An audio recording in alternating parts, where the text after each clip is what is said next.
What becomes of the man who insisted on loyalty when he loses everything? And the woman whom he had chosen is what brings him down. Kody Brown once sat at the head of a vast polygamous dynasty, 4 wives, 18 kids, and a dream house on Coyote Pass. The dynasty fell apart. Each in turn, his wives departed. Christine, then Janelle, and last Mary, leaving Kody alone with Robyn, the wife he had originally declared to be his soulmate. Love turned sour. Accusations rained down. Tempers flared. The dream home remained unbuilt. Today, Christine is happy in a second marriage. Janelle is creating a legacy. Mary has discovered her power. Meanwhile, Robyn's reputation is in free fall. Kody's podcast is begging for GoFundMe donations, and the land that once symbolized unity has been sold to strangers. As legal battles close and grief opens new wounds, one truth remains. The women Kody cast aside are rising, and the ones who stayed, they're left facing the consequences. This isn't just reality TV, it's a reckoning. Redemption was nowhere in sight. Goodbye hung suspended like a foul taste, and there would be no money, no do-overs. Robyn stood in the doorway of the kitchen, barely keeping herself intact. Her hair disheveled, her makeup smudged with the tacit admission of a meltdown. She attempted to speak, to comfort, to explain, to shore up the fissures. Kody refused to listen. Not to her, not any longer. But what if the man who wanted everything loses himself too?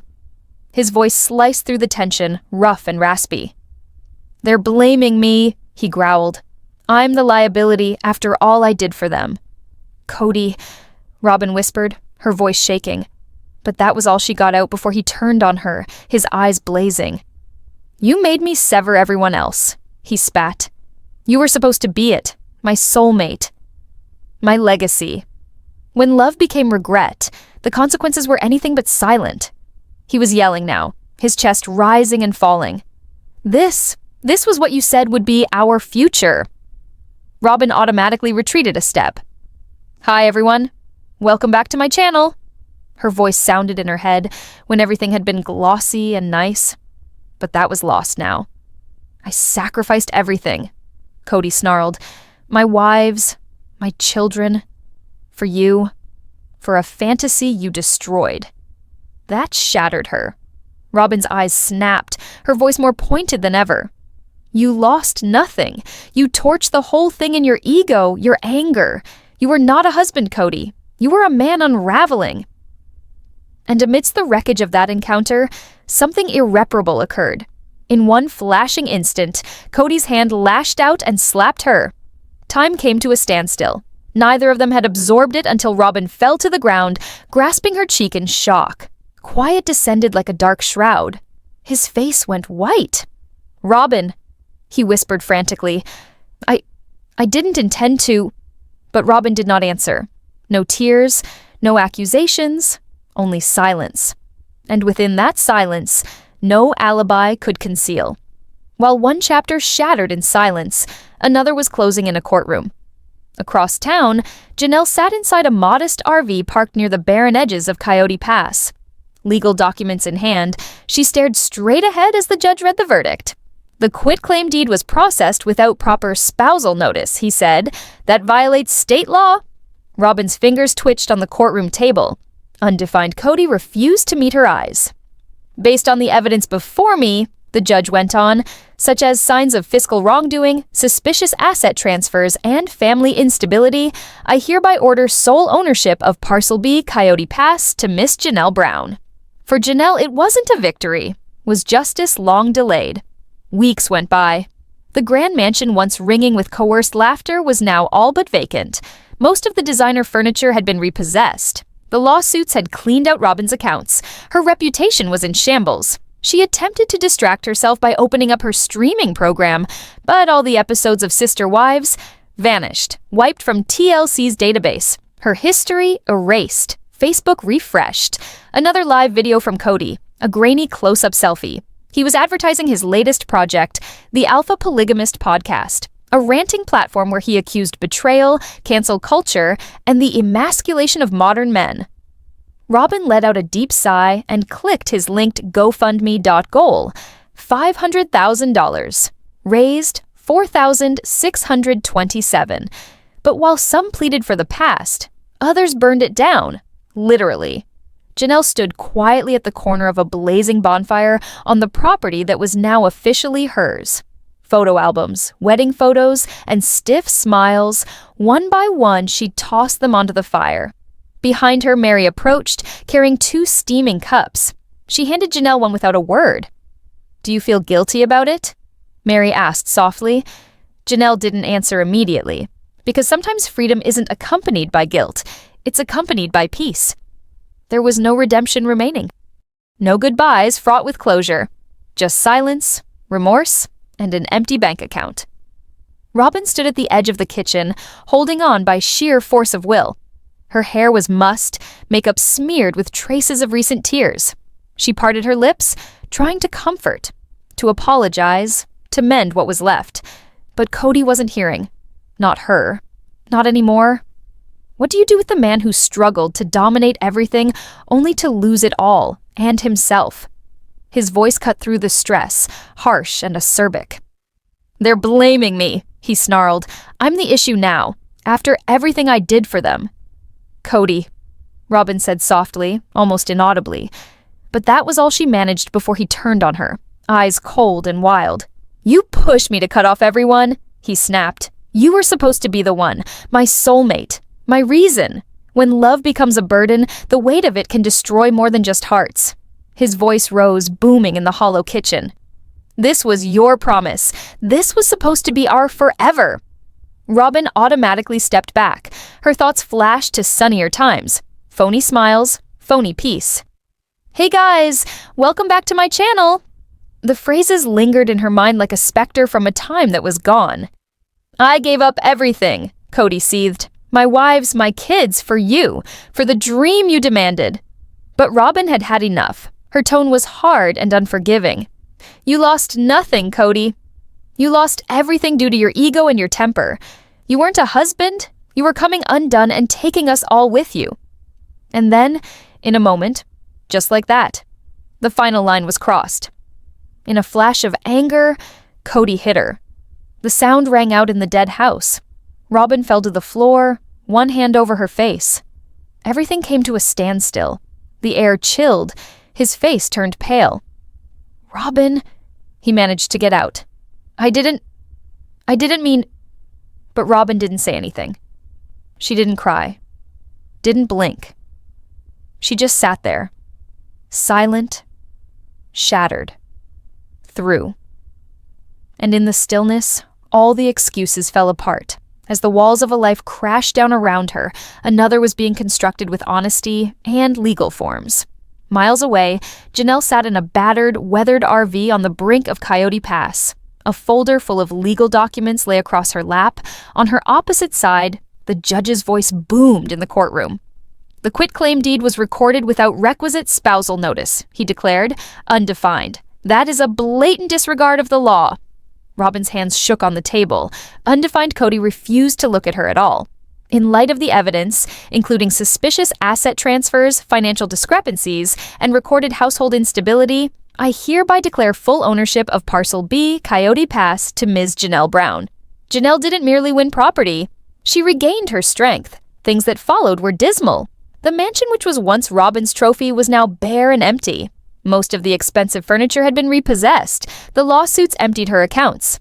Her name, formerly a part of reality TV royalty, was now a blemish. She attempted to escape into streaming, but each episode of Sister Wives had disappeared. TLC had erased the slate. Her Facebook hummed. A live stream came up. Kody's newest hopeless endeavor.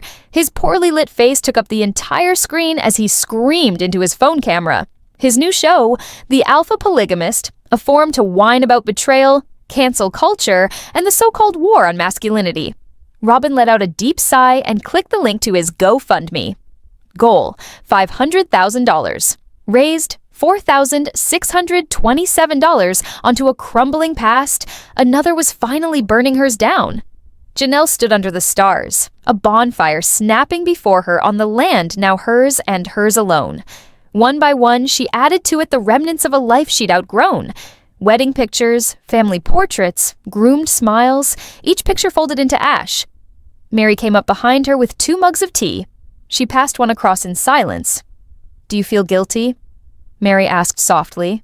Janelle didn't respond. Because freedom, once it is bought, doesn't arrive with excuses. It arrives with peace. It was meant to be a date, a new beginning. But even then, Kody couldn't help but make it a silent humiliation. He took Janelle out for what was supposed to be a date, only to leave her feeling emotionally abandoned, cold, and in the dark. And as for Mary, he didn't spare her either.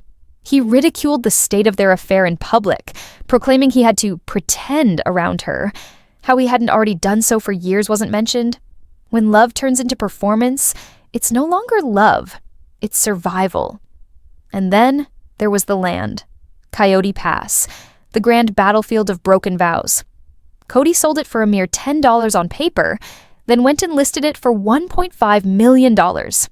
In one rare, nearly shocking display of fairness, he bestowed the larger portions on Janelle and Mary. For a moment, he appeared generous. That small, surprising gesture felt eerily right. For once, he wasn't the entitled patriarch. For once, he recognized reality. Without these women, it wouldn't have happened. Neither Mary nor Janelle had given up on him. Neither had they or Robyn. They had all sacrificed. They had all contributed. That family, its home, its foundation, had stood upon shoulders shared. And for the first time in years, Kody nearly felt like a real person once more. Yes, imperfect. Yes, selfish. But in that one fleeting instant, there was something approaching humility. It was oddly the best thing he'd done in a long, long time, because the truth was, Kody had come to depend on these women heavily. Without their monetary support and emotional labor, that $880,000 estate would have been unthinkable. That legacy, however warped, had been a combined effort. But while Kody had his moments of begrudging redemption, Robyn was another story altogether. Don't be fooled by the soft-spoken voice and gentle touch. Robyn's claws are out, and she knows how to use them. She assumes the humble, doting wife act, but there is a quiet exterior there that hides as someone who can cut deep when she chooses. Robyn does not speak her mind often, but when she does, some other person is always sure to bleed. Christine, on the other hand, is her complete opposite in all things. She represents growth, change, strength. Through all of life's challenges, Christine has flowered. She's content. She shines, and she has opted for happiness over resentment. Some flee from the darkness, while others attempt to extinguish everyone else's flame. But maybe the moment that really encapsulated Robyn's character was her notorious remark, the one where she disrespected Kody's past wives due to their appearance. She referenced stretch marks, weight, aging. To me, that wasn't merely insecure, it was merciless. If you love yourself, you don't have to cut down others in order to feel deserving. Robyn had Kody's heart already. There was no question about that. There was no rivalry. But to degrade and condescend about women who had marched alongside him for decades, that wasn't love. That was smugness hiding the badge of jealousy. Her words were indicative of something more profound, something sinister. It betrayed not only a lack of respect for them, but maybe even for herself, because sure, women don't compete. They coexist. Robyn, rather than rising above, crouched low. She didn't only belittle those women, she belittled herself. If she was truly secure, she'd create the life she built up, not undermine the ones that preceded it. She has a lovely house, healthy kids, pricey jewelry, and a husband who's always picked her first, but she still behaves as if the ex-wives are or should be some kind of threat. They're not. When Robyn excludes them, she doesn't merely isolate them, she betrays her own vulnerabilities. Her bitterness is more indicative of herself than of them. Now, let's get this straight. Robyn has every right to express and feel emotion. That's human. Nevertheless, when she directs that hurt outward and accuses Kody of a broken marriage after everything he had given her, it becomes suspect. Because Kody, despite his many, many flaws, gave up a lot for Robyn. And although he's far from guiltless, the notion that he single-handedly destroyed it all, that's not the full picture. Robyn became Kody's world, and the rest of them got pushed aside. He cut off Mary, Christine, and Janelle, reducing their years of shared experience to footnotes, all while he played fairy godfather to Robyn, showering her with sweet talking and over-the-top niceness. Was Kody being sweet, or just overcompensating for guilt? Behind the smiles, there's something more. A man haunted by regret. Although he attempts to block out the criticism, it is probable that he feels the burden of what he has done, and that burden transforms a man. Kody is complex. So are most people.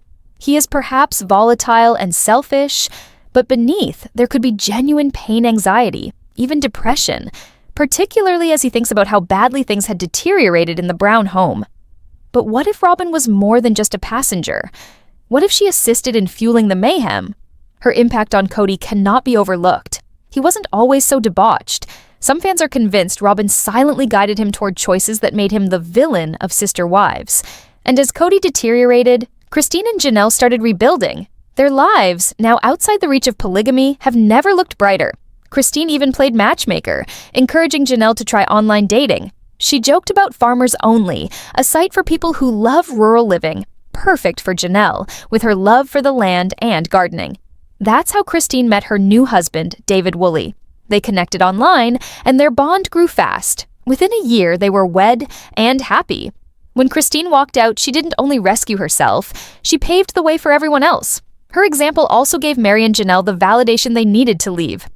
And life post-Kody, it's been sweet. Christine is blissfully wed. Janelle's a grandmother again and is starting a flower farm and lifestyle brand called TAT Farms. And Christine? She never did look back. However, while their futures flourished, Coyote Pass became a war zone, the vast Arizona property, bought in 2018 for $820,000, was intended to bring the Browns together under one roof.